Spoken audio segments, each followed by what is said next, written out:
Ассаламу алейкум. Каналыма қош келдіңіз. Бүгін сіздермен қарыннан өте дәмді салат жасаймыз. Салат өте дәмді болады. Және қарынның дәмі де сезілмейді. Піскен қарынды майдалап ұзынша етіп турап аламыз. Қызып тұрған табаға майды құйып, қарынды қызартып қуырып аламыз.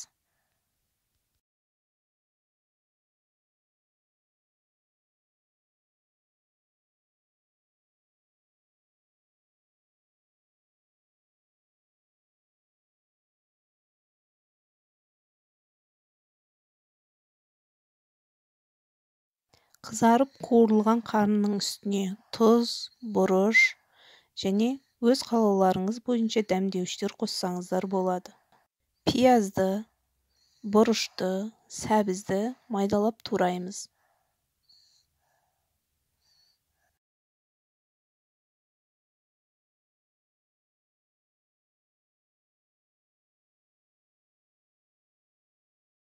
Қарынның үстіне бұрышты салып қуырамыз.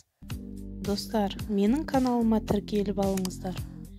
Мен сіздермен әртүрлі салаттардың, торттардың рецебімен бөлісетін боламын. Енді пиязды, содан соң сәбізді салып қуырамыз.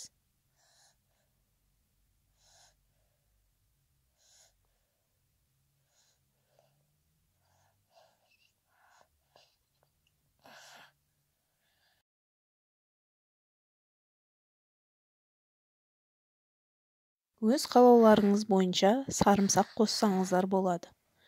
Мен бір бас сарымсақты турап қостым және 2 ас қасық соя тұздығын қостым. Бұл салатты дастарханға ыстықтай ұсыну қажет. Жасап көріңіздер, өте дәмді болып шығады. Астарыңыз дәмді болсын.